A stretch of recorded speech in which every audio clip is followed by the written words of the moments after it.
Bonjour Michel Guyon, vous êtes directeur marketing pour les activités diagnostiques de Roche. Pouvez-vous nous présenter vos activités diagnostiques en 2016? Alors les activités diagnostiques, c'est tout ce qui regroupe les activités autour de la biologie médicale, de l'histopathologie et des sciences de la vie. Depuis janvier 2013, nous servons 29 pays, la France, le Luxembourg et 24 pays d'Afrique subsaharienne. Donc nous proposons des solutions d'organisation pour les laboratoires de biologie médicale, qu'ils soient privés et hospitaliers, avec des services associés. Nous proposons également donc des solutions globales d'histopathologie avec tout ce qui va avec en termes de réactifs. Et nous proposons donc des solutions aussi pour les chercheurs, même si aujourd'hui notre stratégie est plus d'aller dans le domaine du diagnostic. Vous êtes présent au JIB ACNBH 2016. Quelles innovations proposez-vous sur le salon? On propose, et c'est un peu notre slogan, un grand monde d'innovation, de nouvelles innovations, parce que notre volonté, c'est d'une part de continuer à être dans notre cœur de métier, là où nous sommes déjà très bien implantés, à savoir tout ce qui est automation, tout ce qui est l'INSERM, donc chimie, immunologie, avec le préanalytique, le post-analytique et l'informatique associée, avec notamment donc un produit chez nous qui s'appelle le MPL. Nous avons également donc une diversification qui s'enchaîne sur de nouvelles disciplines, en particulier donc sur l'hématologie, avec la présence d'un produit qui s'appelle le Cobas M511. Et nous allons aussi, dans le futur, entrer dans la coagulation, donc qui n'est pas encore présentée aujourd'hui, mais qui sera présente dans les prochaines expositions.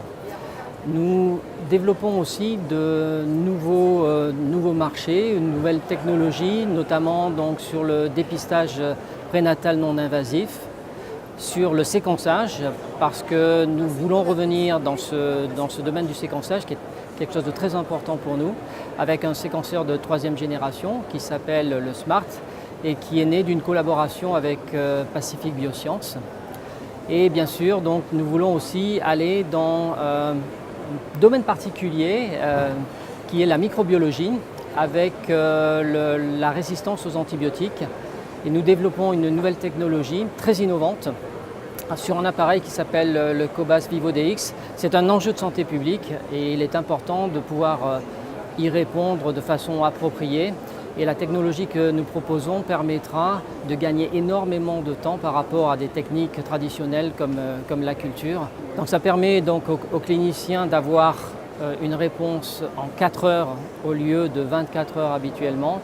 Et ça lui permet surtout de prendre immédiatement les bonnes décisions. Quelle est votre vision stratégique pour les prochaines années? Alors notre vision stratégique, c'est de continuer à nous renforcer dans notre domaine d'activité principal, qui est l'automation des laboratoires de biologie médicale, mais aussi, vu le contexte en pathologie et les regroupements qui commencent à se mettre en place, d'être très présents dans ce domaine-là, aussi apporter de l'automation, de l'efficience, de la productivité dans ces laboratoires d'histopathologie. Nous voulons nous diversifier sur de nouvelles disciplines comme la coagulation et aussi renforcer notre présence en hématologie avec des solutions qui seront plus tard des solutions globales. J'ai parlé tout à l'heure d'un nouveau système qui va arriver sur le marché en fin d'année 2016 et qui permettra d'entrer en hématologie, mais une hématologie un peu spécialisée. Et nous souhaitons évidemment dans le futur pouvoir automatiser, offrir à l'ensemble de nos clients une solution globale sur les disciplines de grande routine. Et bien sûr, l'hématologie et la coagulation en font partie.